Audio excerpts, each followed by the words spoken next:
네. 감사합니다. 제가 제일 많이 받는 질문이 두 가지가 있습니다.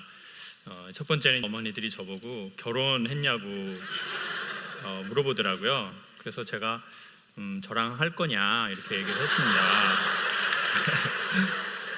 아니면 뭐 딸을 주시려고 그러는 거냐, 저랑 재혼을 하시려고 그러시는 거냐.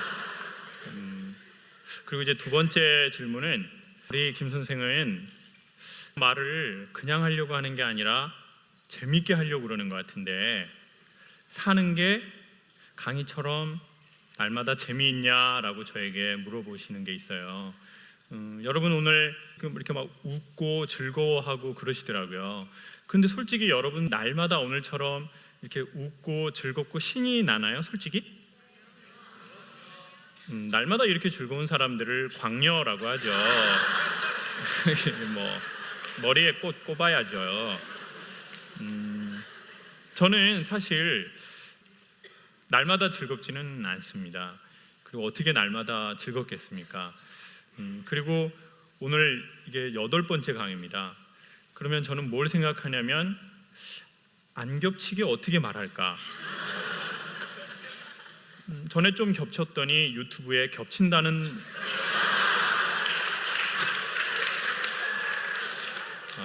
그런 글을 올린 놈이 있더라고요. 그래서 제가 이제 그럼 어떻게 안 겹치게 할까, 이 고민을 많이 하죠. 그리고 이제 제 딴에는 스트레스를 좀 받습니다. 저는 이제 일한 지가 올해 11년 된 것 같더라고요. 그런데 한 5년, 6년을 정말 재미있게 강의했습니다. 재미도 있고 사람들도 웃어주시고, 그리고 제 또래보다 조금 더 뭔가 앞서 나가는 듯한 느낌도 있고 보람도 있었습니다. 그런데 한 7년 정도, 6년에서 7년이 넘어가니까 우울증이 오기 시작하더라고요. 제가 어떤 분이 우울증 걸릴 확률이 높은지 소개할게요. 어설프게 착한 사람들이 우울증에 잘 걸려요. 그 어설프게 착한 사람들이 있다고요? 완전 착한 건 아니고 어설퍼요. 그리고 이제 그 며느리들 중에서도 그 착한 며느리들이 우울증에 걸려요. 시어머니한테 말대꾸 못하는 며느리들이 있어요. 본인이 나이가 먹어도 계속 이렇게 어머니 죄송합니다, 어머니 죄송합니다, 제가 나이만 먹었지 할 줄 아는 게 없네요, 어머니 죄송합니다. 이런 며느리들은 또 시댁에서는 그렇게 하고, 또 이런 모임에 와서는 또 아는 사람들 만나면 얼굴 표정 어떻게 할까요? 웃는다고요. 이렇게 어머 안녕하세요, 잘 지내시죠? 저는 다음 주에 자살합니다. 이런 분들이 있다고요. 그러니까 회사 다니시는 분들은 아실 거예요. 회사에서 중간 관리자들이 우울증에 걸린 사람 많다고요. 위로는 부장님, 차장님한테 막 치워도 절대 말대꾸 안 하는 과장님들이 있어요. 과장님, 저 차장님 죄송합니다. 저 열심히 하도록 하겠습니다. 화이팅. 그리고 이제 막 대리들 모아놓고, 이제 우리가 진짜 좀 열심히 해봅시다. 뭐 다들 잘 지내죠? 저는 저번 주에 이혼했습니다. 그렇지만 요즘 기업 문화가 많이 달라졌더라고요. 현장에 가보니까 요즘 기업의 신입들은 자기 할 말 해요. 그냥 하고 싶으면. 부장님이 뭐라고 하잖아요. 그럼 막 뒤에서도 안 해요. 앞에서 막 그냥 이렇게 부장님 처음부터 부장은 아니셨잖아요. 네? 시간 지나면 다 되는 거. 뭐 대단한 거라고. 이런 대리들은 지속이라고 보면 돼요. 속병이 없어요. 부장님만 속병으로 뒤지죠. 대리는 백세 건강이에요. 이런 걸 이제 심리학 전문 용어로 감정 노동이다라고 한대요. 개인의 감정은 지치거나 피곤하거나 우울하거나 짜증이 나 있는데, 자기의 역할이나 자기의 성격이 그래서 남한테 항상 밝게 대하는 사람을 말하는 거죠. 저도 제 직업이, 저는 지식노동이라고 생각했는데, 아니 지식은 필요하지만 저는 제 감정을 섞지 않고 이 무대가 필요로 한 그 감정을 써야 합니다. 그리고 여러분도 아마 그런 분들이 계실 겁니다. 직업이 그런 분, 아니면 원래 성격이 그런 분. 그래서 저는 강연을 한 6년, 7년 할 때 이제 어려움을 겪기 시작한 거죠. 그때 어떤 일이 있었냐면요, 항상 저보고 강의를 재밌게 해달라는 거예요. 그런데 그때 그 노사분규로 해서 파업하는 회사에 강의를 간 거죠. 갔더니 앞에 그 노조 위원장님하고 간부님들이 빨간 조끼에 투쟁이라는 띠를 띠고 있었어요.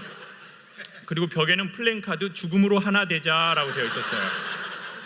그리고는 그 뒤에는 이제 전무님, 상무님, 사장님이 오신 거죠. 그 분위기 아시겠죠?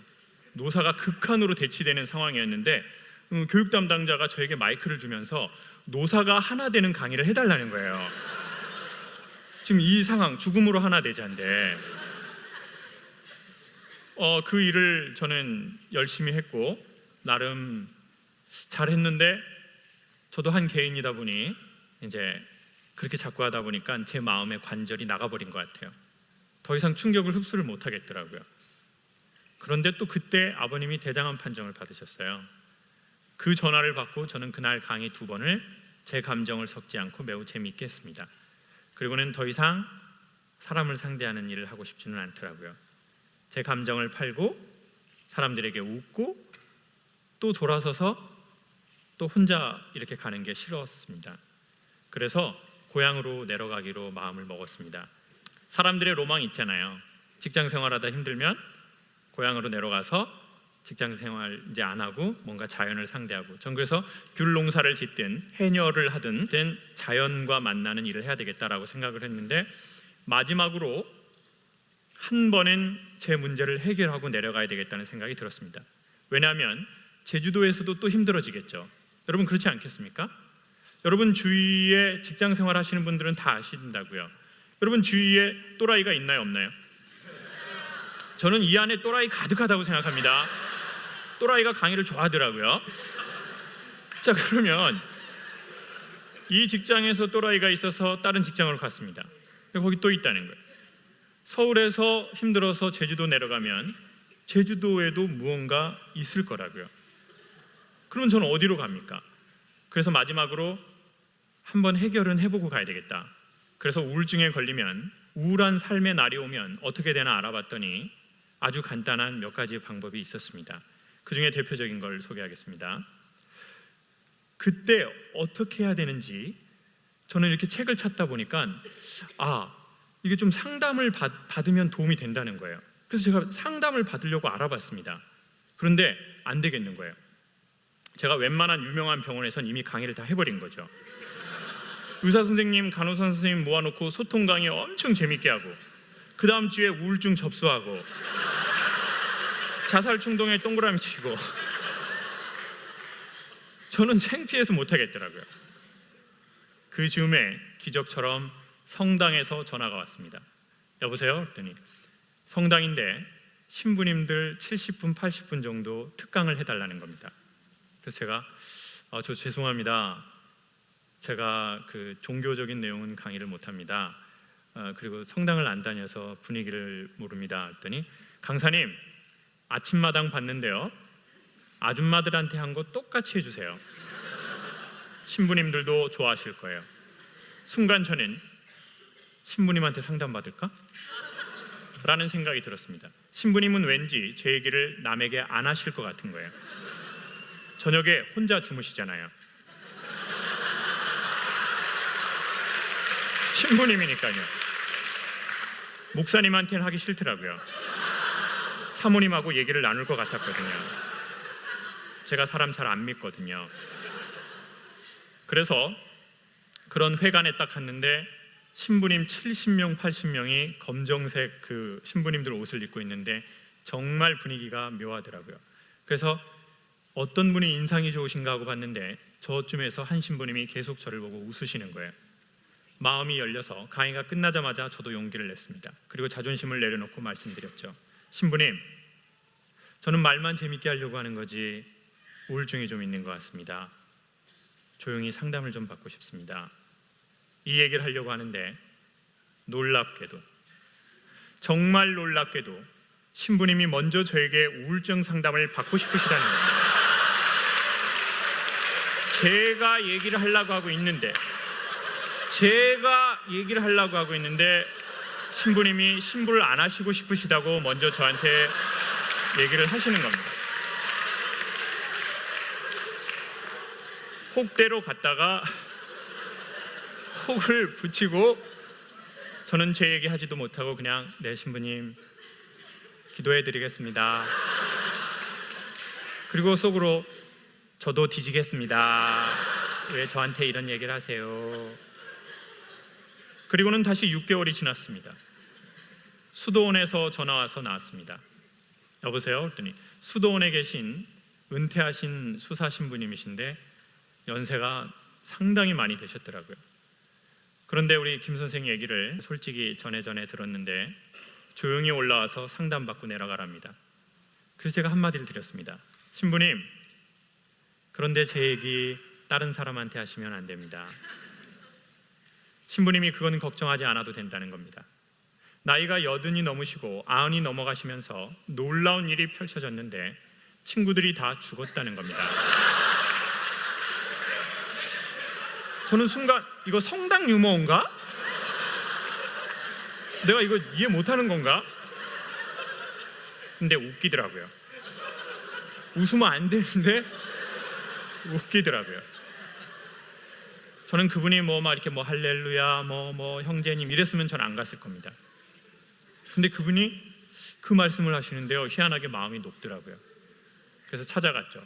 머리는 백발, 후두가 달린 하얀 옷을 입고 계셨습니다. 문제가 뭐야?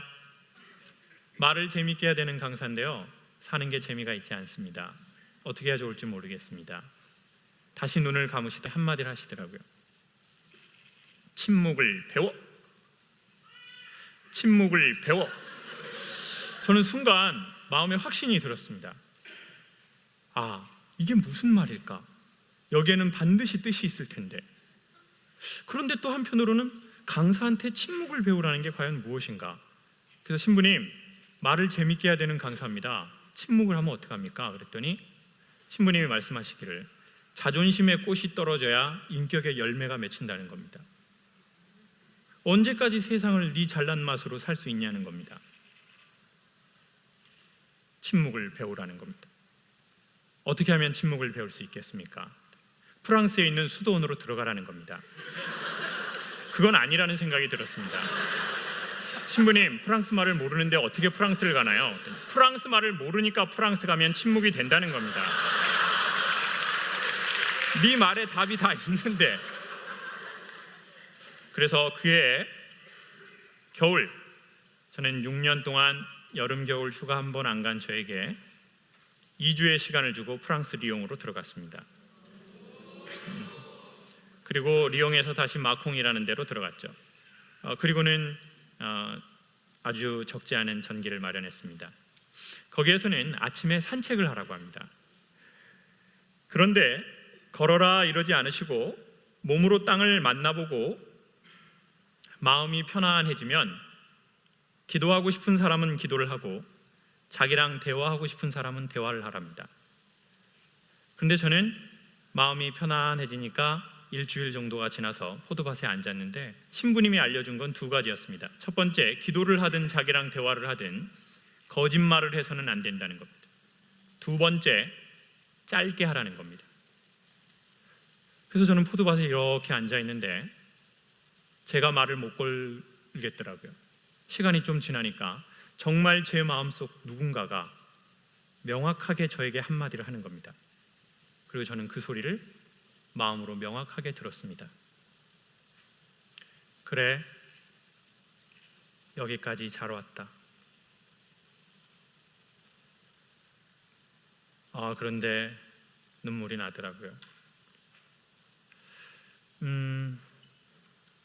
제가 오늘 여러분께 꼭 한마디로 소개하고 싶은 이야기가 있다면 여러분 여기까지 그 많은 시간 거쳐서 잘 오셨다는 얘기를 꼭 드리고 싶습니다. 그리고 여러분도 여러분 자신에게 언젠가 여유가 있으면 여기까지 힘들게 온 자기를 한 번만 봐주고 알아줬으면 좋겠습니다.